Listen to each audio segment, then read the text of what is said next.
बड़ा बड़ा वड्डा चैप्टर है जून 84 वाला, बड़ियां गल्लां कीतियां जा सकदियां ने, पर तुसी उस समय ਦੇ ਵਿੱਚੋਂ ਇੱਕਦਮ ਫਿਰ ਦਿੱਲੀ ਚਲੇ ਜਾਂਦੇ ਹੈਗੇ ਹੋ। ਉਹ ਸਾਰਾ ਵਾਕਿਆ ਕਿਵੇਂ ਵਾਪਰਦਾ ਹੈ? ਕੀ ਲੋੜ ਪੈਂਦੀ ਹੈ ਤੁਹਾਨੂੰ ਦਿੱਲੀ ਜਾਣ ਦੀ, ਪੰਜਾਬ ਛੱਡਣ ਦੀ, ਤੇ ਉੱਥੇ ਜਾ ਕੇ ਤੁਹਾਡੇ ਨਾਲ ਕੀ ਕੀ ਵਾਪਰਦਾ ਹੈ?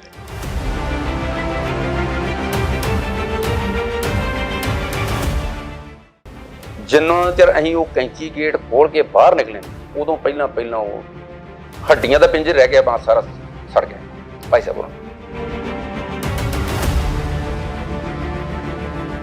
ਸਾਡੇ ਗੁਰਦੁਆਰਾ ਸਾਹਿਬ ਨੂੰ ਘੇਰ ਲਿਆ ਸੀਗਾ। ਉਹ ਹਜੂਮ ਜਿਹੜਾ ਤਕਰੀਬਨ 12-13 ਹਜ਼ਾਰ ਤੋਂ ਉੱਪਰ ਸੀਗਾ। ਰਾਗੀ ਸਿੰਘ ਤੇ ਚਰਨਜੀਤ ਸਿੰਘ ਸਾਡੇ ਸਾਹਮਣੇ ਉਹਨਾਂ ਨੇ ਰੇਹੜੀ ਤੇ ਪਾ ਕੇ ਉਹਨੂੰ ਟਿਊਬਾਂ ਕੱਸ ਕੇ ਉਹਨਾਂ ਤੋਂ ਕੈਮੀਕਲ ਸੁੱਟ ਕੇ ਅੱਗ ਲਾਤੀ। ਸਾਡੇ ਸਾਹਮਣੇ ਉਹ ਸੜੇ।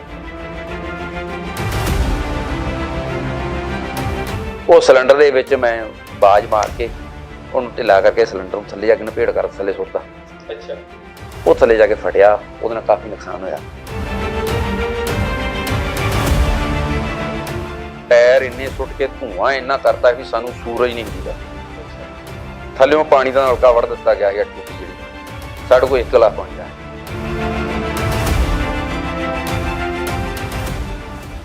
ਅਸੀਂ 18 ਹੈਗੇ, ਸਾਨੂੰ ਕੋਈ ਡਰ ਨਹੀਂਗਾ। ਅਸੀਂ ਉਦੋਂ ਸ਼ਹੀਦ ਹੋ ਗਏ ਆ।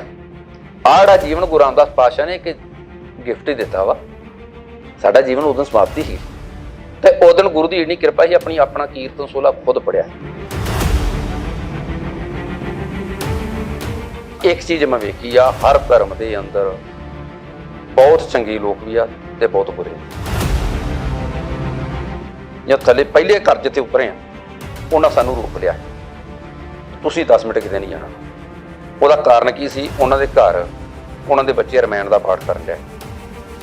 ਉਹ ਇਸੇ ਕਰਕੇ ਕਰਨ ਡਿਆ ਵੀ ਇਹ ਬਚ ਜਾਣ। ਸ਼੍ਰੋਮਣੀ ਕਮੇਟੀ ਨੇ ਜੋਧਪੁਰ ਦੇ ਕੈਦੀਆਂ ਨੂੰ ਨੌਕਰੀਆਂ ਦਿੱਤੀਆਂ, ਉਹਨਾਂ ਨੂੰ ਸਹਾਇਤਾ ਦਿੱਤੀਆਂ। ਜਿਹੜੇ ਭਗੌੜੇ ਫੌਜੀ ਉਹਨਾਂ ਨੂੰ ਸਹਾਇਤਾ ਦਿੱਤੀਆਂ, ਸਰਵਿਸਾਂ ਦਿੱਤੀਆਂ। ਮਾੜੇ ਬੰਦੇ ਨੂੰ ਭੰਡਣ ਦੀ ਬਜਾਏ ਸੰਸਥਾ ਨੂੰ ਨਾ ਭੰਡੋ, ਕਿਉਂਕਿ ਸੰਸਥਾ ਨੇ ਅਜੇ ਤੱਕ ਸਿੱਖ ਕੌਮ ਦੇ ਸਾਹ 'ਚ ਸਾਹ ਲਿਆ ਵਾ।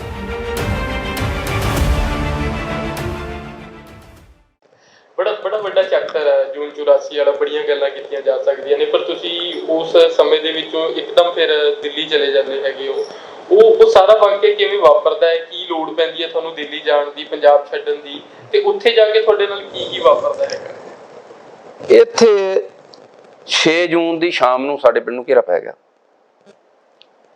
ਤੇ ਉਹਦੇ ਬਾਅਦ 'ਚ ਜੁਲਾਈ 'ਚ ਵੀ ਪਿਆ, ਅਗਸਤ 'ਚ ਵੀ ਪਿਆ। 25 ਅਗਸਤ ਨੂੰ ਸਾਡੇ ਪਿੰਡ ਇੱਕ ਮੇਲਾ ਹੁੰਦਾ ਬਾਬੇ ਜੱਸਾ ਸਿੰਘ ਹੋਰਾਂ ਦਾ। ਤਕਰੀਬਨ ਪਿਛਲੇ 38-40 ਸਾਲ ਤੋਂ ਸਟੇਜ ਮੇਰੇ ਕੋਲ ਹੁੰਦੀ। ਸਟੇਜ ਦੀ ਸੇਵਾ ਮੈਂ ਕਰਨਾ 77 ਦੀ।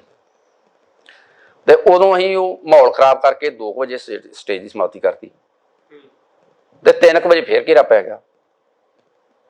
ਉਸ ਸਮੇਂ ਉਦਣ ਹੀ ਮੇਰੇ ਨਾਨਾ ਜੀ ਵੀ ਉੱਥੇ ਸੀਗੇ। ਉਹਨਾਂ ਨੇ ਆਖਿਆ ਵੀ ਇੱਥੇ ਇਹਦੀ ਵਾਸਤੇ ਸੇਫਟੀ ਨਹੀਂ ਗੀ। ਉਹ ਮੈਨੂੰ ਨਾਲ ਲੈ ਗਏ ਨਾਨਕੇ ਪਿੰਡ। ਫਿਰ ਸਾਡੇ ਤਾਇਆਂ ਨੇ ਵੀ, ਸਾਡੇ ਪਰਿਵਾਰ ਨੇ ਵੀ ਆਖਿਆ ਵੀ ਮੁਖਤਾਰ ਤੂੰ ਚਲਾ ਜਾ। ਤੇ ਉਧਰੋਂ ਮੇਰੇ ਪਿਤਾ ਜੀ ਨੇ ਦਿੱਲੀ, ਉਹਨਾਂ ਨੂੰ ਪਤਾ ਲੱਗਾ। ਉਦੋਂ ਟੈਲੀਫੋਨ ਤੇ ਹੁੰਦੇ ਨਹੀਂ, ਚਿੱਠੀਆਂ ਰਾਹੀਂ ਕੰਮ ਚੱਲਦੇ। ਉਹ ਕਿਸੇ ਰਾਹੀਂ ਸੁਨਾਹ ਘੱਲਿਆ ਵੀ ਮੁਖਤਿਆਰ ਨੂੰ ਦਿੱਲੀ ਭੇਜ ਦਿਓ। ਤੇ ਮੈਂ 30 ਸਤੰਬਰ 1984 ਨੂੰ ਰਾਤ ਨੂੰ ਇੱਥੋਂ ਦਿੱਲੀ ਗਿਆ। ਉਹ ਵੀ ਇਹ ਵੀ ਕਿਸੇ ਨੂੰ ਪਤਾ ਨਾ ਲੱਗ ਜੇ। ਬੱਸ ਬਦਲ ਕੇ ਰਾਤ ਮੈਂ ਤਕਰੀਬਨ 2:30 ਵਜੇ ਬੰਗਲਾ ਸਾਹਿਬ ਪੁੱਜਾ। ਉੱਥੇ ਵੀ ਦਿੱਲੀ ਗੁਰਦੁਆਰਿਆਂ ਦੇ ਵਿੱਚ ਵੀ ਉਦੋਂ ਉਨੀ ਦਿਨੀ ਸਰਕਾਰੀ CID ਬੜੀ ਗਾਏ ਬਗਾਏ ਬੜੇ ਤੁਰੇ ਫਿਰਦੇ ਲੋਕ। ਬੇਸ਼ੱਕ ਮੇਰੇ ਤੇ ਕੋਈ ਮੇਜਰ ਕੇਸ ਨਹੀਂ, ਕੁਛ ਵੀ ਨਹੀਂ, ਕੋਈ ਐਕਸ਼ਨ ਨਹੀਂ, ਪਰ ਫਿਰ ਵੀ ਤਸ਼ੱਦਦ ਤੋਂ ਆਪਣੇ ਆਪ ਨੂੰ ਬਚਾਉਣ ਲਈ ਜ਼ਰੂਰੀ ਸੀਗਾ ਵੀ ਬੰਦੇ ਨੂੰ ਕੋਈ ਰੰਝੇਵਾਂ ਹੋਵੇ, ਕਿਸੇ ਦੀ ਅੱਖ ਤੇ ਨਾ ਆਵਾਂ। ਇਹ ਕਰਕੇ ਉੱਥੇ ਨਾ ਕਰੋਲ ਬਾਗ ਦੇ ਵਿੱਚ ਫੈਜ਼ ਰੋਡ ਦੇ ਇੱਕ ਸਕੂਲ ਬਣਦਾ, ਭਾਈ Joga Singh girls public school. ਮੈਂ ਉਹਦੇ ਲੇਬਰ ਤੇ ਇੰਚਾਰਜ ਰਿਹਾ। ਉੱਥੇ ਸਰਦਾਰ ਮਾਨ ਸਿੰਘ ਘਈ ਦਿੱਲੀ ਗੁਰਦੁਆਰਾ ਕਮੇਟੀ ਦੇ ਮੈਂਬਰ ਸੀਗੇ, ਉਹ ਚੇਅਰਮੈਨ ਸਾਹਿਬ ਸੀ। ਪ੍ਰਿੰਸੀਪਲ ਬੀਬੀ AK ਕਮਲ ਸੀਗੀ। ਪ੍ਰਿੰਸੀਪਲ ਸਾਹਿਬ ਤਕਰੀਬਨ ਮੇਰੇ ਉੱਥੇ ਜੋਬ ਸ਼ੁਰੂ ਕਰਨ ਤੋਂ 15 ਕੁ ਦਿਨ ਬਾਅਦ ਦੀਵਾਲੀ ਸੀ ਸ਼ਾਇਦ, ਤੇ ਉਹਨਾਂ ਨੇ ਕੋਈ ਨਾ ਲੋਕਾਂ ਨੂੰ ਗਿਫਟ ਦੇ ਦੇਣੇ ਸੀਗੇ। ਉਹਨਾਂ ਮੈਨੂੰ ਸੱਦਿਆ ਵੀ ਮੁਖਤਾਰ ਆ। ਮੈਂ ਗਿਆ, ਕਹਿੰਦੇ ਵੀ ਮੈਂ ਆ ਦੇਣੇ, ਪੈਸੇ ਦੇਣ ਲਈ ਸੀ। ਮੈਂ ਕਿਹਾ ਮੈਂ ਨਹੀਂ ਲੈਣੇ। ਕਹਿੰਦੇ ਕਿਉਂ, ਤੈਨੂੰ ਤਾਂ ਤਨਖਾਹ ਨਹੀਂ ਅਜੇ ਮਿਲੀ। ਮੈਂ ਕਿਹਾ ਮੇਰਾ ਪਿਓ ਵੀ ਇੱਥੇ, ਚਾਚਾ ਵੀ ਇੱਥੇ, ਮੇਰੇ ਕੋਲ ਵਾਧੂ ਆ, ਮੈਨੂੰ ਰੱਬ ਨੇ ਦਿੱਤਾ, ਮੈਂ ਨਹੀਂ ਲੈਣੇ। ਮੇਰੇ ਮੂੰਹ ਸਵੈਕੀ ਨਿਕਲਿਆ ਜਿਸ ਤਰ੍ਹਾਂ ਆਮ ਵੱਡੀਆਂ ਸਾਰੀਆਂ ਭੈਣਾਂ ਹੀ ਆ। ਮੈਂ ਕਿਹਾ ਭੈਣ ਜੀ ਮੈਂ ਕੁਛ ਨਹੀਂ ਲੈਣਾ। ਉਹ ਅਗਲ ਨੂੰ ਰੇੜ ਕੇ ਉਹਨੂੰ ਪੈ ਗਈ, ਕਹਿੰਦੀ ਵੀ ਤੂੰ ਮੈਨੂੰ ਭੈਣ ਕਿਹਾ ਵਾ ਤੇ ਮੈਂ ਤੈਨੂੰ ਦੇਣੇ। ਉੱਥੋਂ ਹੀ ਉਹ ਇੱਕ ਦੂਜੇ, ਉਹ ਮੇਰੀ ਭੈਣ ਬਣ ਗਈ, ਮੈਂ ਭਰਾ ਬਣਿਆ। ਘਈ ਸਾਹਿਬ ਦੇ ਨਾਲ ਮੇਰਾ ਬੜਾ ਪ੍ਰੇਮ ਰਿਹਾ। ਉਹ ਬਾਅਦ ਦੇ ਵਿੱਚ ਦਿੱਲੀ ਗੁਰਦੁਆਰਾ ਕਮੇਟੀ ਦੇ ਸੈਕਟਰੀ ਵੀ ਬਣੇ ਤੇ ਅੱਜ ਤੱਕ ਵੀ ਮਤਲਬ ਘਈ ਸਾਹਿਬ ਵੀ ਚੜ੍ਹਾਈ ਕਰ ਗਏ। ਬਾਕੀ ਉੱਥੇ ਮੇਰਾ ਸਾਰਿਆਂ ਨਾਲ ਅਜੇ ਤੱਕ ਵੀ ਬੜਾ ਪ੍ਰੇਮ ਆ। ਉਹਦੇ ਬਾਅਦ ਦੇ ਵਿੱਚ ਮੈਨੂੰ ਉੱਥੇ ਇੱਕ ਦਿੱਲੀ ਪੁਲਿਸ ਦੇ ਵਿੱਚ ਆਈ ਸੀ ਸਰਦਾਰ ਸਰਜੀਤ ਸਿੰਘ ਹੋਰੀ, ਜਿਨ੍ਹਾਂ ਦੇ ਨਾਲ ਪਿਤਾ ਜੀ ਦੀ ਪਹਿਲਾਂ ਗੱਲਬਾਤ ਹੋਈ। ਉਹਨਾਂ ਨੇ ਪਿਤਾ ਜੀ ਨੂੰ ਕਿਹਾ ਸੀ ਵੀ ਉੱਥੇ ਜੇ ਫੜਿਆ ਵੀ ਜਾਊ ਛੁਡਾ ਲਾਂਗੇ, ਪਰ ਇਹਦੀਆਂ ਲੱਤਾਂ ਬਾਹਾਂ ਤੋੜ ਦੇਣੀਆਂ ਸਰਕਾਰ ਨੇ, ਇਹਨੂੰ ਦਿੱਲੀ ਮੰਗਾ ਲਾ। ਮੈਂ ਦਿੱਲੀ ਗਿਆ ਹਾਂ। ਉਹਨਾਂ ਨੇ ਮੈਨੂੰ ਕਿਹਾ ਵੀ ਮੁਖਤਿਆਰ ਤੂੰ ਦਿੱਲੀ ਪੁਲਿਸ ਦੇ ਵਿੱਚ, ਦਿੱਲੀ ਪੁਲਿਸ ਨੂੰ ਜੁਆਇਨ ਕਰ ਲਿਆ। ਤੇ ਮੈਂ ਆਖਿਆ ਵੀ ਮੈਨੂੰ ਕਾਹਦਾ ਡਰ ਆ, ਕਰ ਲੂੰਗਾ, ਮੈਨੂੰ ਕੋਈ ਗੱਲ ਨਹੀਂ। ਤੇ ਦਿੱਲੀ ਪੁਲਿਸ ਹੈਡ ਕਨਸਟੇਬਲ ਵਾਸਤੇ ਮੈਂ ਆਪਣੀ ਐਪਲੀਕੇਸ਼ਨ ਦਿੱਤੀ ਸੀ ਤੇ ਕਰਜ਼ਨ ਰੋਡ ਦੇ ਵਿੱਚ ਇੱਕ ਹੈਗਾ ਵਾ ਉੱਥੇ ਅਪਲਾਈਮੈਂਟ ਐਕਸਚੇਂਜ ਆ, ਉੱਥੇ ਮੈਂ ਆਪਣਾ ਨਾਮ ਹੀ ਦਿੱਤਾ ਸੀ। ਕਿਸਵੇ ਕੈਂਪ ਦਿੱਲੀ ਪੁਲਿਸ ਦੇ ਹੈਡਕੁਆਟਰ ਸੀਗਾ, ਉੱਥੇ ਮੇਰੀ ਫਾਈਲ ਸੀਗੀ। ਮੈਨੂੰ ਤਕਰੀਬਨ 30 ਅਕਤੂਬਰ ਨੂੰ ਪਤਾ ਲੱਗਾ, ਨਾ 31 ਅਕਤੂਬਰ ਦੀ 1:30 ਵਜੇ ਪਤਾ ਲੱਗਾ ਦਿਨੇ ਵੀ ਇੰਦਰਾ ਗਾਂਧੀ ਤੇ ਹਮਲਾ ਹੋਇਆ। ਉਹ ਬੱਸ ਚੋਂ ਦੋ ਬੰਦੇ ਗੱਲਾਂ ਪਤਾ ਕਰਦੇ ਸੀ, ਉੱਥੋਂ ਪਤਾ ਲੱਗਾ। ਬੰਗਲਾ ਸਾਹਿਬ ਆਏ ਮੁੜ ਕੇ, ਉੱਥੇ ਆਮ ਸਿੱਖ ਬੜੇ ਖੁਸ਼ੀਆਂ ਮਨਾਉਣ ਡਏ। ਬੰਗਲਾ ਸਾਹਿਬ ਤੋਂ ਬਾਅਦ ਮੈਂ ਕਰਜ਼ਨ ਰੋਡ ਤੇ ਅਪਲਾਈਡ ਜਾਣਾ ਸੀ ਲੈਟਰ ਲੈਣ ਵਾਸਤੇ। ਉੱਥੇ ਗਿਆ ਤੇ ਉੱਥੋਂ ਦਾ ਬਾਊ ਨਾ ਮਜ਼ਾਕ ਕਰਨ ਡਿਆ, ਕਹਿੰਦਾ ਤੁਮਨੇ ਛੋੜੀ ਨਹੀਂ ਨਾ। ਤੇ ਮੈਂ ਕਿਹਾ ਵੀ ਮਰ ਗਈ ਆ। ਤੇ ਕਹਿੰਦਾ ਸਰਦਾਰੋਂ ਨੇ ਮਾਰੀ, ਉਹ ਤੇ ਬਚ ਨਹੀਂ ਸਕਦੀ।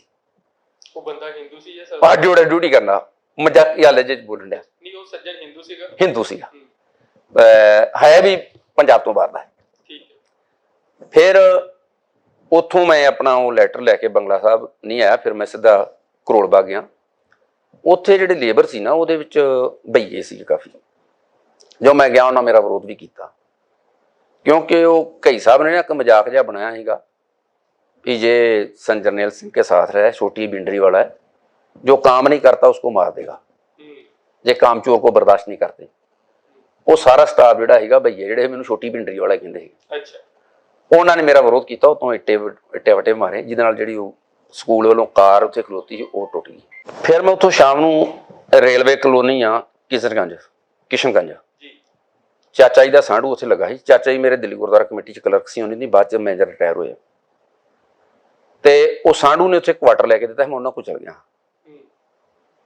ਉੱਥੇ ਮੇਰਾ ਸੁਭਾਅ ਜਿਸ ਤਰ੍ਹਾਂ ਨੌਜਵਾਨੀ ਸੀ ਜੇ, ਮੈਂ ਜਾਂਦਿਆਂ ਉਹਨੂੰ ਵਧਾਈ ਦਿੱਤੀ ਚਾਚੇ ਦੇ ਸਾਂਢੂ ਨੂੰ। ਉਹ ਥੋੜਾ ਜਿਹਾ ਕਾਮਰੇਡ ਚੱਲੀ, ਨਾਲੇ ਉਹ ਵੀ ਵੱਡੀ ਉਮਰ ਦਾ ਸਿਆਣਾ ਸੀ। ਉਹ ਮੈਨੂੰ ਕਹਿੰਦਾ ਵੀ ਮੁਖਤਾਰ ਸਿੰਘ ਇੰਨਾ ਕੁਛ ਨਾ ਹੋ, ਪਤਾ ਨਹੀਂ ਰਿਐਕਸ਼ਨ ਕੀ ਹੋਣਾ ਇਸ ਘਟਨਾ ਦਾ। ਉਹ ਰਿਐਕਸ਼ਨ ਜਿਹੜਾ ਸਾਨੂੰ ਅਗਲੇ ਦਿਨ ਮਿਲ ਗਿਆ ਹੈਗਾ। ਅਗਲੇ ਦਿਨ ਪਤਾ? ਹਾਂ, 1 ਨਵੰਬਰ ਨੂੰ, ਕਿਉਂਕਿ 1 ਨਵੰਬਰ ਨੂੰ ਸਵੇਰੇ ਤੜਕੇ ਹੀ ਉਹ ਤਰ੍ਹਾਂ ਤੇ 31 ਅਕਤੂਬਰ ਦੀ ਰਾਤ ਨੂੰ ਜੋ ਚਾਚਾ ਜੀ ਡਿਊਟੀ ਤੋਂ ਆਏ ਨਾ, ਉਹਨਾਂ ਦੱਸਤਾ ਵੀ ਸਿੱਖਾਂ ਪ੍ਰਤੀ ਨਫ਼ਰਤ ਬੜੀ ਪੈਦਾ ਹੋ ਗਈ। ਕਹਿੰਦੇ ਮੈਂ 2 ਮਿੰਨੀ ਬੱਸਾਂ ਚੜਿਆ ਹਾਂ, ਮੈਨੂੰ ਉਹਨਾਂ ਤਾਰ ਦਿੱਤਾ ਹੈ ਵੀ ਤੁਹਾਨੂੰ ਚੜਾ ਕੇ ਅਸੀਂ ਬੱਸਾਂ ਨਹੀਂ ਸਰਵਾਉਣੀਆਂ। ਤੇ ਸਵੇਰੇ 5 ਵਜੇ 1 ਨਵੰਬਰ ਨੂੰ ਸਾਡੀ ਚਾਚੀ ਦੀ ਭੈਣ ਘਰ ਆਈ, ਜਿਹੜੇ ਲਾਗੇ ਰਹਿੰਦੀ।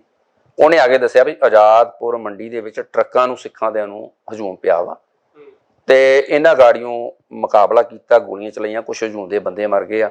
ਯਾਨੀ ਕਿ ਅਫਵਾਹਾਂ ਕਾਫੀ ਤੇਜ਼ ਹੋ ਗਈਆਂ, ਕਿਉਂਕਿ ਆਜ਼ਾਦਪੁਰ ਮੰਡੀ ਦੇ ਵਿੱਚ ਜ਼ਿਆਦਾਤਰ ਸਿੱਖ ਹੀ ਸੀਗੇ ਤੇ ਉਹਨਾਂ ਉਹੀ ਟਰੱਕਾਂ ਦਾ ਜਿਹੜਾ ਕੰਮ। ਹਾਂਜੀ, ਤੇ ਅਫਵਾਹਾਂ ਕਾਫੀ ਗਰਮ ਹੋ ਗਈਆਂ ਉਦੋਂ। ਫਿਰ ਉਹਨਾਂ ਮੈਨੂੰ ਇਹ ਵੀ ਕਿਹਾ ਸੀ ਤੂੰ ਕਿਤੇ ਨਿਕਲੀ ਨਾ, ਪਰ ਮੇਰੀ ਮਜਬੂਰੀ ਸੀ, ਮੈਂ ਕਿਸਵੇ ਕੈਂਪ ਵੀ ਜਾਣਾ ਸੀਗਾ ਜਿੱਥੇ ਆਪਣੀ ਜੋਬ ਵਾਸਤੇ ਦਿੱਤੇ ਕਾਗਜ਼।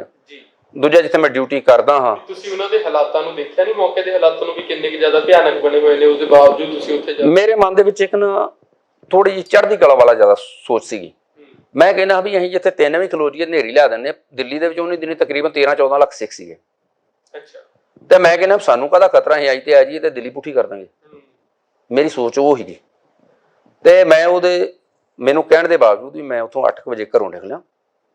ਜਦੋਂ ਮੈਂ ਸਟੈਂਡ ਤੇ ਆਇਆ ਤੇ DTC ਦੀ ਬੱਸ ਆ, ਉਹ ਡਰਾਈਵਰ ਮੈਨੂੰ ਜਾਣਦਾ, ਤਕਰੀਬਨ ਰੋਜ਼ ਅਪ ਡਾਊਨ ਕਰਨਾ। ਉਹਨੇ ਵੀ ਥੋੜਾ ਜਿਹਾ ਬ੍ਰੇਕ ਤੇ ਪੈਰ ਰੱਖ ਕੇ ਤੇ ਮੈਨੂੰ ਇਸ਼ਾਰਾ ਕੀਤਾ ਵਾਪਸ ਮੁੜ ਜਾ। ਤੇ ਮੇਰੇ ਮਨ 'ਚ ਫੇਰ ਆਈ ਵੀ ਅੱਜ ਇਹ ਡਰ ਗਿਆ, ਇਹ ਮੈਨੂੰ ਨਾਲ ਨਹੀਂ ਲੈ ਕੇ ਤੁਰਿਆ। ਮਗਰੋਂ ਇੱਕ ਬੱਸ ਹੋਰ ਆਈ, ਉਹਦੇ 'ਚ ਚੜਿਆ ਤੇ ਮੈਂ ਕਰੋਲ ਬਾਗ ਨੂੰ ਜਾਣਾ ਸੀਗਾ।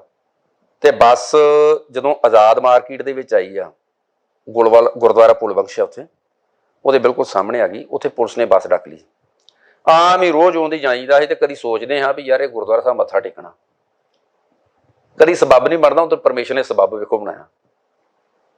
ਤੇ ਉਹ ਬਸ ਪੁਲਿਸ ਵਾਲਿਆਂ ਨੇ ਕਿਹਾ ਵੀ ਇੱਥੇ ਜਿਹੜੇ ਕਰੋਲ ਬਾਗ ਨੂੰ ਆ ਉਹ ਅਗਲੇ ਬੰਨੇ ਮਾਰਕੀਟ ਜਿਹੜੀ ਸਰਦਾਰਾਂ ਦੀ ਸੀ ਟਾਇਰਾਂ ਦੀ, ਉਹਨੂੰ ਅੱਗ ਲਾ ਦਿੱਤੀ ਗਈ ਆ, ਤੇ ਤੁਸੀਂ ਇਹਨੂੰ ਨਾ ਖੱਬੇ ਬੰਨੇ ਟਰਨ ਲੈ ਜਾਓ ਤੇ ਬੰਗਲਾ ਸਾਹਿਬ ਨੂੰ ਬੱਸ ਲੈ ਜਾਓ। ਤਕਰੀਬਨ ਬੱਸ ਉੱਥੋਂ ਅਜੇ 100 ਗਜ ਨਾ 100-150 ਗਜ ਗਈ ਉਹ, ਅਗਲੇ ਬੰਨੇ ਹਜੂਮ ਨੇ ਘੇਰ ਲਈ ਅਗਲਾ ਹਿੱਸਾ ਬੱਸ ਦਾ। ਤੇ ਉਹ ਬੱਸ ਦੇ ਵਿੱਚ ਅਸੀਂ 3 ਸਰਦਾਰ ਹਾਂ ਸਾਰੇ, ਡਰਾਈਵਰ ਦੀ ਮਗਰਲੀ ਸੀਟ ਤੇ ਮੈਂ ਬੈਠਾ, ਮੇਰੇ ਪਿੱਛੇ 2 ਸਰਦਾਰ ਹੋਰ ਸੀਗੇ। 1 ਨਵੰਬਰ ਦੀ ਗੱਲ ਹੈ ਨਾ ਸਰ? 1 ਨਵੰਬਰ ਦੀ ਸਵੇਰ ਦੀ ਤਕਰੀਬਨ ਕੋਈ 8:30-9 ਦੀ ਗੱਲ। ਅਸੀਂ ਤੇ ਸਾਡੇ ਦਿਮਾਗ 'ਚ ਇਹ ਵੀ ਬੱਸ ਸਟਾਪ ਤੇ ਖਲੋਤੀ ਆ, ਸਵਾਰੀਆਂ ਚੜ੍ਹਨੀਆਂ, ਉਹ ਜੀ ਮੂਵਮੈਂਟ ਨਹੀਂ। ਮੈਨੂੰ ਤੇ ਪਤਾ ਹੋਣ ਲੱਗਾ ਜੀ ਇੱਕ ਨੇ ਮੇਰੇ ਤੇ ਅਟੈਕ ਕੀਤਾ ਆ ਕੇ।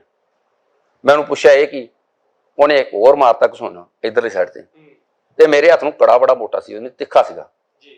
ਤੇ ਮੈਂ ਸਿਰਫ ਆਪਣੇ ਬਚਾਅ ਵਾਸਤੇ, ਇਹ ਨਹੀਂ ਵੀ ਮੈਂ ਆਖਾਂ ਵੀ ਬੜਾ ਬਹਾਦਰਾਂ ਜਾਂ ਕਿਸ ਤਰ੍ਹਾਂ, ਮੈਂ ਆਪਣੇ ਬਚਾਅ ਵਾਸਤੇ ਉਹ ਕੜੇ ਨੂੰ ਹੱਥ 'ਤੇ ਚੜਾ ਕੇ ਤਾਂ ਕੀਤਾ।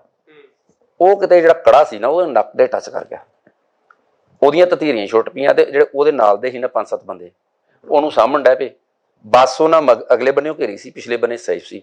ਜਦੋਂ ਪਿੱਛੇ ਵੇਖਿਆ ਤੇ ਪਿਛਲੇ ਸਰਦਾਰ ਜਿਹੜੇ ਦੋਵੇਂ ਕਿਤੇ ਨਿਕਲ ਗਏ।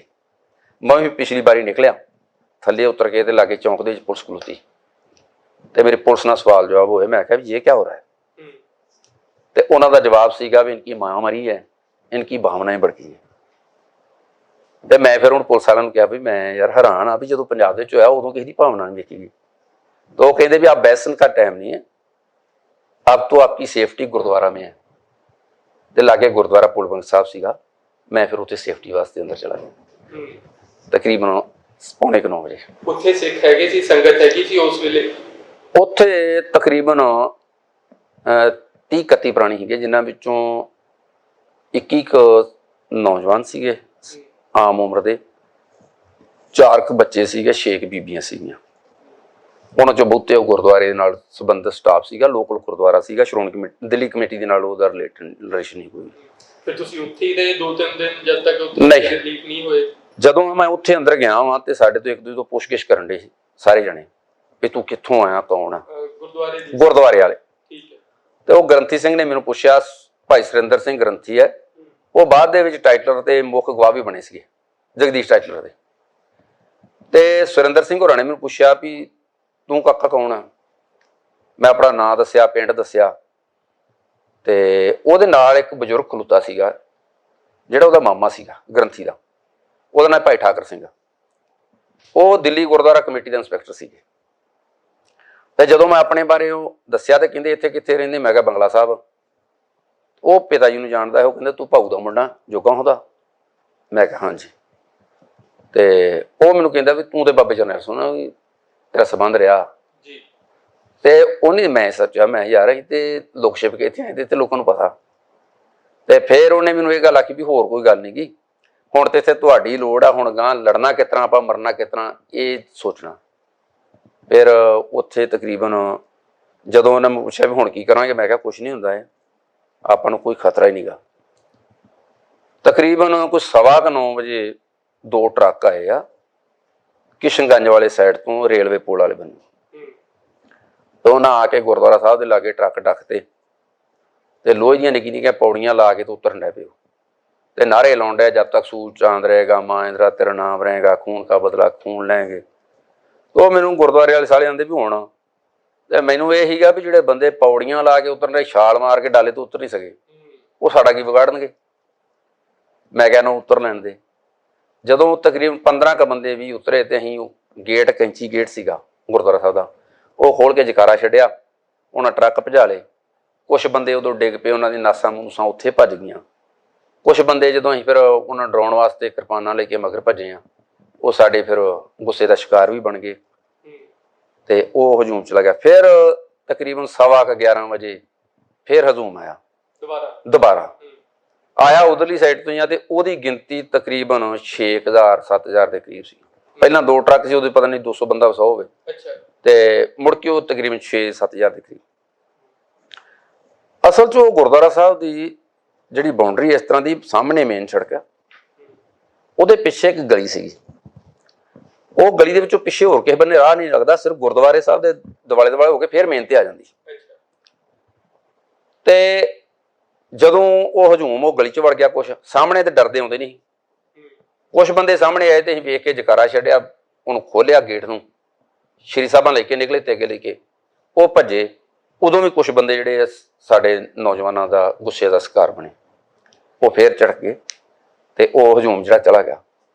ਉਹਦੇ ਬਾਅਦ ਦੇ ਵਿੱਚ ਜਿਹੜੇ ਠਾਕਰ ਸਿੰਘ ਹੋਰੀ ਸੀ, ਸਿਆਣੇ ਸੀਗੇ, ਉਹ ਕਹਿੰਦੇ ਵੀ ਕਾਕਾ ਮੈਂ ਬਾਹਰ ਖਲੋ ਕੇ ਧਿਆਨ ਰੱਖਦਾ, ਤੁਸੀਂ ਅੰਦਰ ਰਹੋ। ਉਹਨਾਂ ਨੂੰ ਇਹ ਵੀ ਇਹ ਬਾਹਰ ਜਾ ਕੇ ਕੋਈ ਨਵਾਂ ਸਿਆਪਾ ਨਾ ਖੜਾ ਕਰਨ। ਉਹ ਬਾਹਰ ਧਿਆਨ ਰੱਖਦੇ ਸੀਗੇ ਤੇ ਸਾਹਮਣੇ ਨਾ ਉਹ ਮੁਸਲਮਾਨਾਂ ਦਾ ਬਾੜਾ ਵਾ ਅਗਲੀ ਸਾਈਡ ਤੇ, ਜਿੱਧਰੋਂ ਹਜੂਮ ਆਉਂਦਾ ਉਹਦੇ ਆਪੋਜੀਟ ਮੁਸਲਮਾਨਾਂ ਦਾ ਬਾੜਾ, ਉਹ ਬਾੜੇ ਵਾਲੀ ਸਾਈਡ ਤੇ ਖਲੋਤੇ ਆ।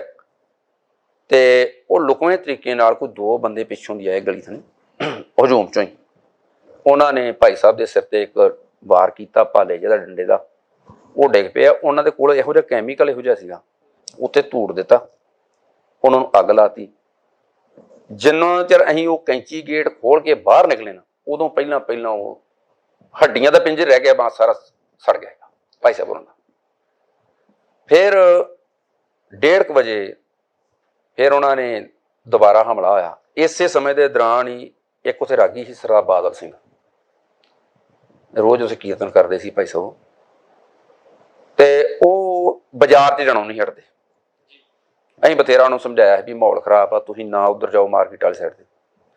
ਉਹ ਮਾਰਕੀਟ ਨੂੰ ਗਏ ਕਿਤੇ, ਉੱਥੋਂ ਕਿਤੇ ਕੋਈ ਸ਼ਰਧਾਲੂ ਸੀਗਾ ਹਿੰਦੂ, ਉਹਨਾਂ ਨੇ ਉਹਨੂੰ ਆਖਤਾ ਭਾਈ ਸਾਹਿਬ ਤੁਸੀਂ ਮੇਰੇ ਘਰ ਆ ਜਾਓ। ਉਹਦੇ ਘਰ ਚਲੇ ਗਏ। ਉਹਦੇ ਘਰ ਪਹਿਲਾਂ ਹੀ ਇੱਕ ਸਰਦਾਰ ਲੁਕਿਆ ਸੀਗਾ, ਉਹ ਸੀਗਾ ਜਸਵੰਤ ਸਿੰਘ, ਸਰਦਾਰ ਜਸਵੰਤ ਸਿੰਘ ਕੌਂਸਲਰ ਸੀਗਾ ਕਾਂਗਰਸ ਦਾ, ਉਸੇ ਮਹੱਲੇ ਦਾ। ਉਹਦਾ ਬੇਟਾ ਸੀਗਾ ਚਰਨਜੀਤ, ਕੋਈ 18 ਸਾਲ ਦੀ ਉਮਰ ਹੋਣੀ ਉਹ ਮੁੰਡੇ ਦੀ, ਬੱਚੇ ਦੀ, ਉਹ ਉਧਰ ਲੁਕਿਆ ਸੀਗਾ। ਇਹ ਬਾਦਲ ਸਿੰਘ ਜਿਹੜਾ ਰਾਗੀ ਸੀ, ਇਹ ਉਧਰ ਟੇਕੇ ਨਹੀਂ ਬੈਠਾ। ਉਹ ਜਦੋਂ ਹਜੂਮ ਨੇ ਸਾਡੇ ਤੇ 1:30 ਵਜੇ ਹਮਲਾ ਕੀਤਾ ਨਾ, ਉਸੇ ਸਮੇਂ 'ਚ ਕਿਤੇ ਇਹ ਬਾਦਲ ਸਿੰਘ ਰਾਗੀ ਉਹ ਹਿੰਦੂ ਦੇ ਘਰੋਂ ਬਾਹਰ ਨਿਕਲ ਗਲੀ 'ਚ ਆਇਆ, ਉੱਥੇ ਹਜੂਮ ਦੇ ਕਾਬੂ ਆ ਗਿਆ। ਜੋ 2-4 ਵੱਜੀਆਂ ਤੇ ਉਹ ਹਿੰਦੂ ਬਾਰੇ ਵੀ ਜਾਣਕਾਰੀ ਦੇਤੀ ਮੈਨੂੰ, ਉਹਨੇ ਆਪਣੇ ਘਰ ਲਗਾਇਆ ਹੈ ਤੇ ਉਧਰੋਂ ਕਾਕਾ ਚਰਨਜੀਤ ਸਿੰਘ ਵੀ ਫੜਾਤਾ। ਇਸੇ ਸਮੇਂ ਦੌਰਾਨ ਹਜੂਮ ਨੇ ਜਿਹੜਾ ਸਾਡੇ ਗੁਰਦੁਆਰਾ ਸਾਹਿਬ ਨੂੰ ਘੇਰ ਲਿਆ ਸੀਗਾ, ਉਹ ਹਜੂਮ ਜਿਹੜਾ ਤਕਰੀਬਨ 12-13 ਹਜ਼ਾਰ ਤੋਂ ਉੱਪਰ ਸੀਗਾ, ਜਿਹੜਾ ਤੀਸਰਾ ਹਮਲਾ ਹੁੰਦਾ ਸਾਡਾ। ਪਹਿਲਾ 300 ਸੀਗੇ, ਦੂਜੀ ਵਾਰ 6000 ਸੀਗੇ, ਹਾਂ 12-13 ਹਜ਼ਾਰ। ਅੱਛਾ, ਹੁਣ ਸਾਰਾ ਏਰੀਆ ਕਵਰ ਹੋ ਗਿਆ ਸੀ। ਜਦੋਂ ਅਸੀਂ ਤੇਗੇ ਲੈ ਕੇ ਬਾਹਰ ਨਿਕਲੇ ਆ ਤੇ ਉਦੋਂ ਪਹਿਲਾਂ ਹਜੂਮ ਨੂੰ ਸ਼ਾਇਦ ਪਤਾ ਲੱਗ ਗਿਆ ਸੀ, ਮੈਨੂੰ ਉਹਦੇ ਬਾਰੇ ਪੂਰਾ ਪਤਾ ਨਹੀਂ ਸੀਗਾ ਕਿਉਂਕਿ ਮੈਂ ਪਹਿਲੀ ਵਾਰੀ ਗੁਰਦੁਆਰੇ ਗਿਆ ਹਾਂ। ਉਹਦਾ ਮਾਈਕਾ ਸੀ ਨਾ ਬਾਰੀਆਂ ਦਾ, ਉਹ ਬਿਲਕੁਲ ਸੰਗਮਰਮਰ ਦੇ ਨਾਲ ਬਿਲਕੁਲ ਮੈਚ ਕਰਦਾ ਹੈ। ਤੇ ਉਹਨਾਂ ਨੇ ਇੱਕ ਬਾਰੀ ਤੋੜ ਦਿੱਤੀ ਸੀ, ਬਾਰੀ ਥਾਣੀ ਬੋਰੀ ਨੂੰ ਅੱਗ ਲਾ ਕੇ ਤੇ ਅੰਦਰ ਸੁੱਟ ਦਿੱਤੀ ਸੀ। ਜਿੰਨਾ ਚਿਰ ਉਹ ਵਿਛਾਈ ਵਿਛੂਈ ਨੂੰ ਸਾਹਮਣਾ ਸੀਗਾ, ਹੁਣ ਚਿਰ ਨੂੰ ਹੋਰ ਵੀ ਚਫੇਰੋਂ ਬਾਰੀਆਂ ਤੋੜ ਕੇ ਹਜੂਮ ਨੇ ਅੰਦਰ ਜਿਹੜੀ ਕਾਫੀ ਅੱਗ ਲਾ ਦਿੱਤੀ। ਫਿਰ ਮੈਂ ਗ੍ਰੰਥੀ ਸਿੰਘ ਨੂੰ ਆਖਿਆ ਵੀ ਆਪਾਂ ਹੁਣ ਨਾ ਪਾਤਸ਼ਾਹ ਦਾ ਸਰੂਪ ਦਾ ਸਵਾਰਾ ਜਿਹੜਾ ਉੱਪਰ ਲੈ ਜਾਈਏ, ਕਿਉਂਕਿ ਉਹਦੀ ਇਸ ਤਰ੍ਹਾਂ ਬਣਤਰ ਸੀਗੀ ਵੀ ਜਿੱਥੇ ਗੁਰੂ ਗ੍ਰੰਥ ਸਾਹਿਬ ਦਾ ਸਰੂਪ ਸੀ ਨਾ, ਉਹਦੀ ਸਿਰਫ ਇੱਕੋ ਲੈਂਟਰੀ ਉੱਪਰ ਕੋਈ ਨਹੀਂ ਛੱਤਿਆ ਤੇ ਸਾਈਡਾਂ ਤੋਂ 6 ਮੰਜ਼ਲਾਂ ਛੱਤੀਆਂ ਸੀਗੀਆਂ। ਉੱਪਰ ਲੜਕੀਆਂ ਦਾ ਕਾਲਜ ਸੀਗਾ, ਉੱਥੇ ਬੱਚਿਆਂ ਨੂੰ ਰੋਟੀ ਪਾਣੀ ਬਣਾਉਣਾ ਸਿਖਾਉਂਦੇ ਸਨ। ਤੇ ਮੈਂ ਫਿਰ ਆਖਿਆ ਵੀ ਚਲੋ ਆਪਾਂ ਉੱਪਰ ਚੱਲ ਜਾਂਦੇ ਹਾਂ। ਸਾਡੇ ਉੱਪਰ ਜਾਣ ਤੋਂ ਪਹਿਲਾਂ ਗੁਰੂ ਗ੍ਰੰਥ ਸਾਹਿਬ ਦਾ ਸਰੂਪ ਜਿਹੜਾ ਅਗਨ ਭੇਟ ਹੋ ਗਿਆ।